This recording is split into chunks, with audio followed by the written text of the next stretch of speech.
Welcome to the upper deck for Pinstripe Chronicles. I'm Chris. I'm here with Lynn.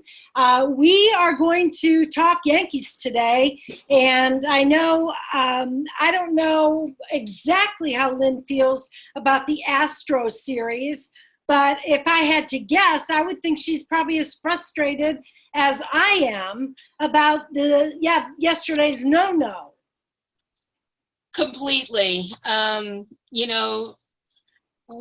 It's almost the way I feel when we're facing the Red Sox. It's that kind of feeling about the Astros. So I came into yesterday's game already mad that the Astros had taken us hard prior. So yesterday was everybody loves a good pitching duel, but this pitching duel yesterday, everybody but us. Yeah.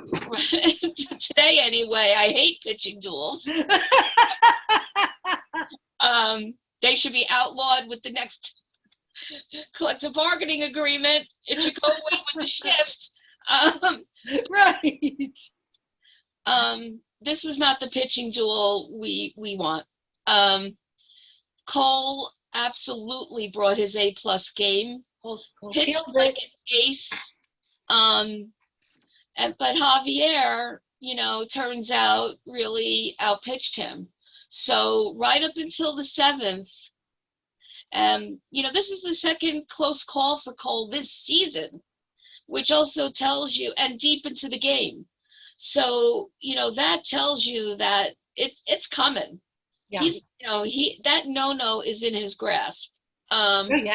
Just, close but no cigar both times. Right. And he's actually pitched well against the Astros. Yes. Not Hoodie Mabin, hashtag Trevino to ASG said on Twitter, since becoming a Yankee, Garrett Cole has a 1.17 ERA in 3 starts against the Houston Astros. Okay, but unfortunately, the Yankees are 1-2 in those games. That's right. And there you go. That is the takeaway stat. That's the takeaway stat. And yeah, and hence the feeling of, okay, I really don't want to say this in case the Astro fans that I'm currently warring with on Twitter, literally at this moment, happen to see this, but they're schooling us so far this series. And so pitching duel, our bats, obviously, we were no hit. The Astros walked away with their combined no hitter. And I saw a tweet that pointed out, and it was from John Harvey. He watches Statcast and the game simultaneously, and what he noticed was that it was about location that made the difference, essentially. That Javier stayed away from the middle of the plate. His pitches were at the corners. So that tells me that he had the movement that Cole didn't quite have, and knew the Yankees well enough to know that they're suckers for the Broadway pitch. Right. So, and the man had a career day. He did. Yeah, he really did. And that's the other fan reaction I saw, was that this was the best game of his career, and may that continue to be the best. Exactly. Because we're going to face him again in less than a week. Right. I mean, I don't know where he falls in the rotation. I think I read that we are facing him. Okay, so I could be wrong, but I think I saw that we'll be facing him again. So right, and so the question will be: is it going to be Cole against him again? Yeah. Duel part 2 or somebody else. I think that's probably going to be a decision point for the Yankees. After rewatching yesterday's game. But yeah, it was very disappointing. Not because of Cole's performance, but because of the offense. And what do you think, Chris? I don't think this is necessarily a situation where we blame the offense entirely. How much of it do you think is about what we just said about Javier? Absolutely. I mean, you just tip your cap some days. David Cohn, on the day he pitched his perfect game, I'm sure, some days the history books are against you, and Right. it's somebody else's turn. So I guess that's what I take away from it. Other than that, I take zero away from it, because we're 11 games up on the Red Sox. And, as far as I'm concerned, they can just duke it out with the Rays. That's fine with me, but then they're not going to get anywhere close to us. Right. Let's bookmark that and stamp it, and let's, will it into existence. I'm right there with you. I'll start worrying when somebody's within 6 games of us. Right. Yeah. Then my antennas will start going up. That's definitely the high water mark. And that's probably high. So yeah. I'm a worry wart by nature, so I might start really stressing at 20. But and so, the other thing I wanted to mention about the Astros league wide, and connecting it to the playoffs, right now, the odds, if we were to enter playoffs for the World Series today, we'd be facing the Astros. They're third in the MLB team average, right behind us and the Mets. So, right. And the others are, not significantly far behind, but right now the Astros have the edge by a length. So, right. So these games are especially crucial and important. Yep. And you know what? This stat is from Talkin' Yanks. And I don't know if you can agree with this or not, but they said the Yankees are on pace to finish with 121 to 41 record this regular season. 121 wins they're predicting. I love you, Talkin' Yanks. I love you, John Boy Media. Yeah, me too. and I love your predictions, but yes. I mean, does that seem wild to you? Well, if we look at right now, and we're not even halfway through the season, we're 52-20. So double that, and we're even better than what Talkin' Yanks are predicting. Right. But that's a big if in boldface fonts, both capitalized. So, but projection wise, we are certainly on track, and everything's going to depend on knowing that we haven't faltered yet, and that's going to be inevitable. We're in a mini falter state right now, but we might streak out for a while. Yeah. And it'll depend on what the rest of the league does when and if that happens. But yeah, look, have we ever felt that way this far into the season? Yeah. And I think that this team and the comparisons are abundant between, this team and the 98 team. I just was going to bring up that something I saw, but I'll wait for you to finish. No, that's really, that's really it. That the attitude, the dynamics, and I know we spoke about this last week, but it always bears repeating. And until this series, the proof coming in the pudding. Yes. So, go ahead. Yankee Files at Yankee Files on Twitter. Said this is only the third Yankees team to win at least 52 of its first 70 games. The previous 2 won the World Series. With this win, this team is ahead of the 98 team's 70-game pace. So we're still ahead of the 98 team, ahead of their pace. And I don't suggest that we try to keep pace with the 98 team as a way of being successful this year. I mean, this team is its own identity. Right. So, I'm not suggesting that, but it's an interesting benchmark, being in 70 games. Right. Absolutely. And that's a fair comparison. Some of the comparison is apples to oranges because so much has changed about the game. Yeah. And in hindsight, we know that team was packed, with Hall of Fame candidates, if not now Hall of Famers. Right. But you look at the team of today, and that there is a certain one. Yep. Will absolutely make the Hall of Fame, and we also have more young players than we've had in a while. Yeah. And so who knows how they'll play out. There are some that absolutely right are looking like young Jeters and young Moes. So who knows? Time will tell, right? Right. But this is the feeling of the fans, Chris, I think is very similar. Yeah. And the younger fan base won't remember because they love telling us that they weren't born yet. Right. Or that they were 2, so they can't possibly remember. Exactly. Well, you can pull that stuff up on video.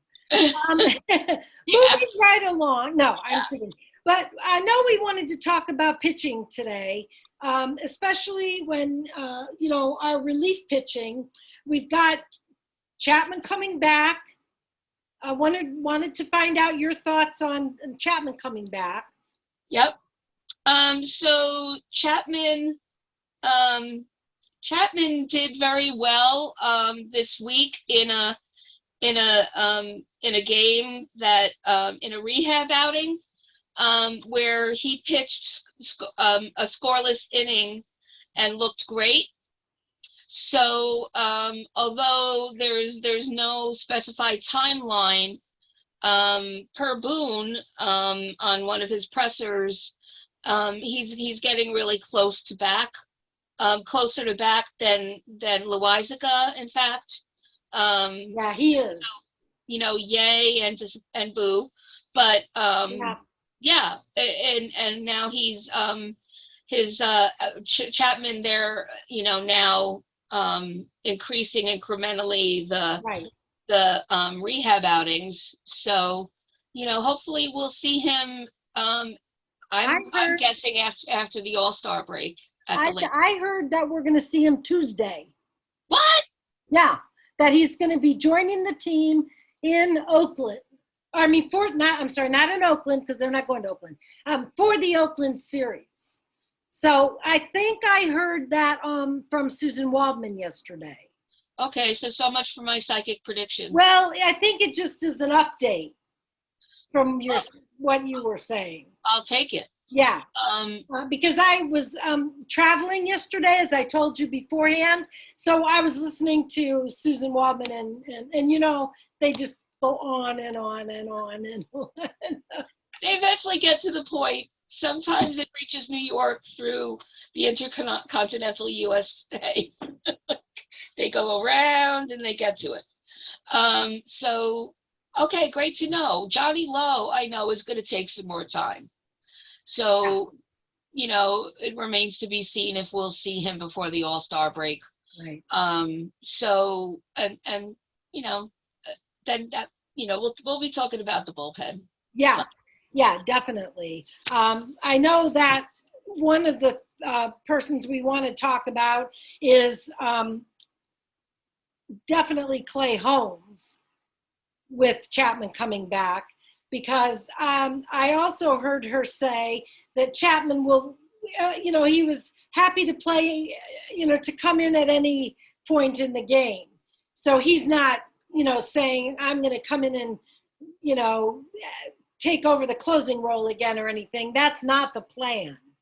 But I believe that we will still see that happen. Unless rehab did more than help his arm. Maybe there was some attitude rehabbing going on, but yeah, we'll believe it when we see it. Yeah, exactly. It's really absurd. My computer is doing weird things. So if I'm cutting out for a minute, that's why. Okay. I'm trying to control it as best I can, but Get control technology the technology has a mind of its own today. every day. Don't sweat it. And today we've got Nestor to the rescue. Thank goodness. Yeah, thank goodness. I mean, actually, Cole pitched his heart out. We have no complaints with that. No. In fact, Cole pitched his brains out during that tough stretch against Tampa and against Houston. Yes. So, Nestor, similarly, although in his last 7 games, his ERA has risen up to about a 2.31 ERA. He's still 6-3, but a .95 WHIP. But so there's no cause for panic or alarm. Nestor's still Nestor. I expect him to be in beast mode today. Especially since he knows he didn't have a fantastic outing last time. Right.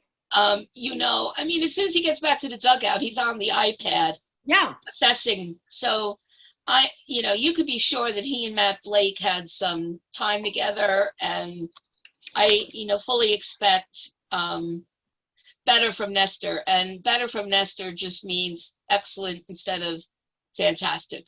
So exactly. we're fine. Right. He's really the one that I want in this spot when we're looking to split the series. Yeah, I agree. Today's the day we want him on the mound. And, it's just, and the great thing is it's the only day of the week I can really watch the whole game from beginning to end when it's actually happening. And I'm so glad it's Nestor. Yes. Nestor makes me happy. Looking at some of the catching, let's take a look at that because that's been important to what's been going on the mound.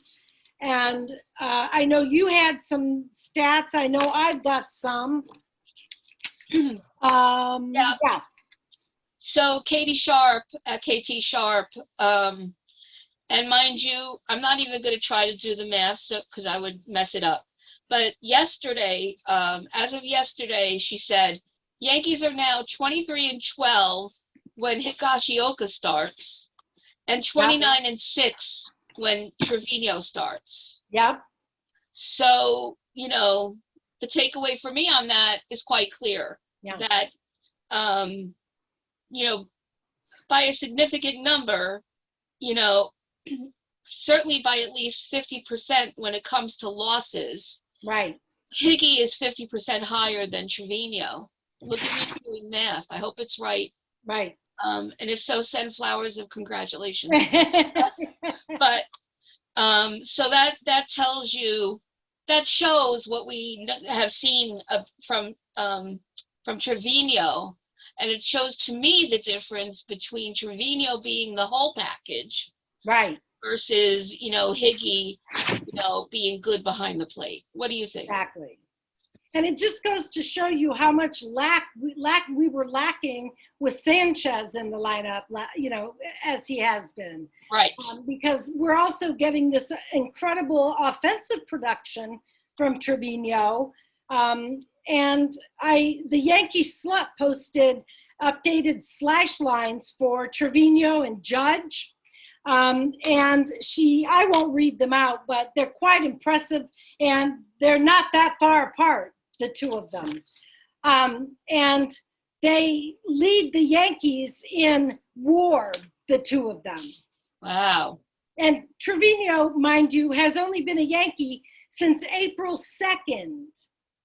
And he's, leading, along with Judge, the Yankees in WAR.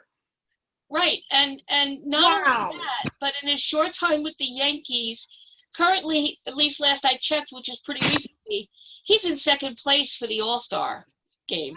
Is he? I didn't know. Yes. I know I voted for him. But... Yes, yeah, me too, more than once. Yeah. But, again, to have that many votes and to have that status among solidly known catchers with stellar reputations, previous all-stars, exactly, not below him, it's another tell. Yeah. And not to mention just the fact that with a team that has Donaldson, Stanton, Rizzo, he's got the higher WAR. So I don't know, pat Cashman on the back again for that one. Absolutely. Yeah. Oh, I hate to do it. I know. Yes. He did his risk paid off. Yeah. And segueing from that into perhaps not our most successful player, Gallo. I have an interesting stat on Gallo that Yankee Metrics on Twitter. And it's so like the first 12 games, he has this really low OPS, then for 10 games, high, and then low, then high, then he has low, high, low. He's streaky. That's what he is. And not only that, but Rational Yankee Fan was talking about how he is against right-hand hitters, and the fact that the long and the short of the Gallo problem is that he has a 118 WRC against right-hand pitching this season and a 38 WRC plus against left-handed pitching. So if the Yankees, he says, would just let him do what he's good at, which is hit against right-handed pitching and play right field, then he's a valuable player to have. And I don't know if you agree with this next statement, but here's the question. He says next, but he's never going to be what we wanted him to be, and that sucks.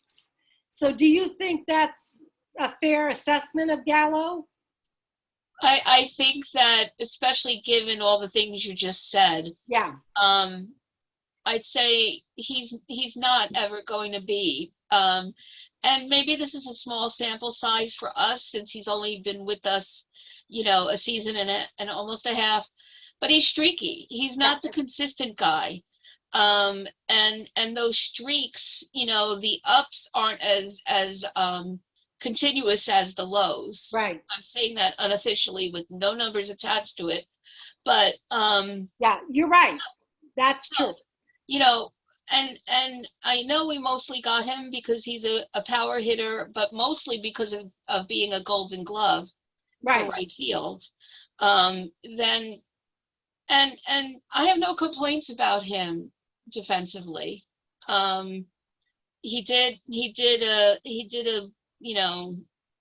make what should have been called an error, bad play yesterday, but it's really the hitting. And he's drawing some walks, but even that, I don't know what his on-base percentage is, currently. I don't either. Yeah. Yeah, well, I just have on-base plus slugging, so I'm not sure. Yeah, but he's done some of that recently. Right. But yeah, things aren't looking good for Gallo, and especially when compared to Hicks, which is again a little right. So I know.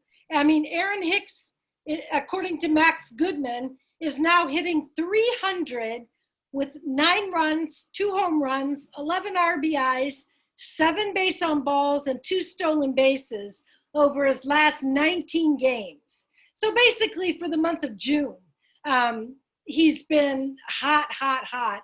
And thank God, right? Because I was really sick of the Gallo / Hicks whining every day. Exactly. And it brings back to the fore that, Hicks still has a chance for his goal of 30-30. What do you think? I mean, I get it why Hicks challenged himself that way, because who in their right mind doesn't go into their MLB season with the highest expectations of themselves? So I get that, but I think I would have kept that internal in my inner voice, because it gives the fans a chance to make him look ridiculous when he did throw the gauntlet down there. He did, and when he doesn't hit the marks, But he's got the stolen bases. He's working on that. You know, if he doesn't get 30, so what? Maybe he gets 15. It's the contribution we didn't have from him last year. Right. And the end game is that he, at least for me, is exceeding expectations. Yeah. Because my expectations were, oh boy, we got him back. When could we trade him? Yeah. So he's teaching me a lesson so far. Yeah. Well, he was definitely a slow starter if there ever was one this year. But, you know, I'm glad to see he's definitely gotten hot in June. Yeah. Now, another player that I wanted to just briefly touch on is DJ LeMahieu, because DJ isn't having one of his historic years. Right. He's basically, you know, hitting around 260, I think. He's hitting 260 with 6 home runs on the year and 29 RBIs. But according to the 161st Street Boys, and I agree with this, and I know many fans do, the most important thing about DJ is that he allows Boone so much flexibility with his lineups, with the ability that he has to move LeMahieu around without any loss of excellence at any position he's put at. Right. But that only tells half the story, right? That just speaks to his being so superb as a utility guy. Yes. It doesn't speak to the batting average and the home run numbers and those sorts of things. Right. And so it makes me wonder, kind of like what we say about Stanton, like the more that he's playing in the same position and playing period, right, seems to be directly related to his performance at the plate. Yeah. And I'm wondering if that's a little bit akin to what we're seeing or not seeing with DJ currently. Yeah. And there's times because, you know, we know that we have, you know, Donaldson at third to also play with, so to speak. I wonder if that's also, you know, I mean, because DJ, like I just said, can do it all in the field. He's the glue. I think he's one of the like glues on this team that keeps it rolling forward with the momentum that it has now. Yeah. Well, let's look ahead at the week that will be, or at the game that will be. The Astros obviously on tap again today. One interesting thing, given what we just said, is I've got the lineup and there's no Gallo versus a lefty. So a missed opportunity there to get Gallo in the lineup versus, but they know more than me. He may have terrible numbers against this whoever it is. You might be generous with the "they know more than you" comment, but yeah. But I think it's a good idea anyway. But and who do they have Hicks in there for him then, or? Hicks in left field and Stanton in right. Donaldson is DHing today. Okay, so who do they have at third? DJ. Excellent. Yeah. That's just what we want. Exactly. So and Donaldson's out entirely then? No, Donaldson's DHing. You just said that. Yeah, Gallo's out entirely. Right. Okay. Right. All right. So that's the lineup we want to see. Is there anything out yet on who we're facing pitching wise? Who's Nestor against today? I did not write that down. I didn't see it. It was not a name familiar to me. Mm-hmm. And it's almost coming to me, but not quite. I'm sorry. Okay, that's okay. But that only means if it's not a name that would automatically come to mind, that it's not going to be anyone like Nestor. And I remember seeing that his ERA was like a little bit higher than Nestor's. You know, he's definitely, I know his name. I think it's Urquidy or something like that. Okay. All right. So we've got that. And looking ahead at the week, what do you see? So we finish off hopefully with the split with the Astros today. And then the A's come to town for the next 3. And then on Friday, we have one game with the Astros again at Houston. I'm assuming that we had a rain delay or not a rain delay, a called game, Right. Canceled game. And so this is like a one game makeup, but Yeah. we'll have to face them again. And so pitching, the big eyes are going to be on the pitching matchup for that. Absolutely. And in terms of how the fans will act out there in Houston, will depend a lot on the outcome of today's game. Exactly. So that should be interesting. And we gotta win this game today. We have to win them all, but today, let's, carpe diem, please. Yes. And then we go straight from Houston to the Guardians. Yeah. We're facing them Friday, Saturday, and Sunday. So by the time we record next Sunday, we'll have gone 2 with them. Yeah. And that's no piece of cake walk either. The Guardians, are they in first in their division? I could tell you real fast. Yeah, because I think they are. And if they're not, they're up there. But I know they've been winning of late. Yeah, so. We saw them earlier this season. And but I think they're a bit different team now. Yeah, it seems like I think I lost that after all. Okay. I thought I saved it. Yeah. But go ahead.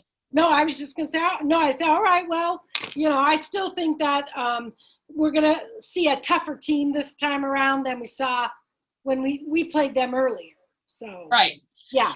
And regardless, we have a bit of a history with the Guardians. It's not always a gimme with them. Right. Regardless of how they're doing. They're one of those teams. So let's just hope. All right. Well, we're keeping our fingers crossed today and everything else for the split. I know that you're thinking the same thing as we are out there. Hey, don't forget to like, subscribe, and comment. We want to hear from you. And as always, I know Lynn has some final thoughts on the day. Yes, I do. So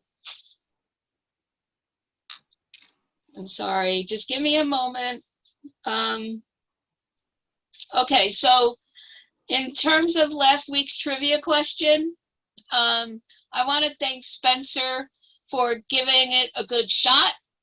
But I wanted to share the question again and the answer.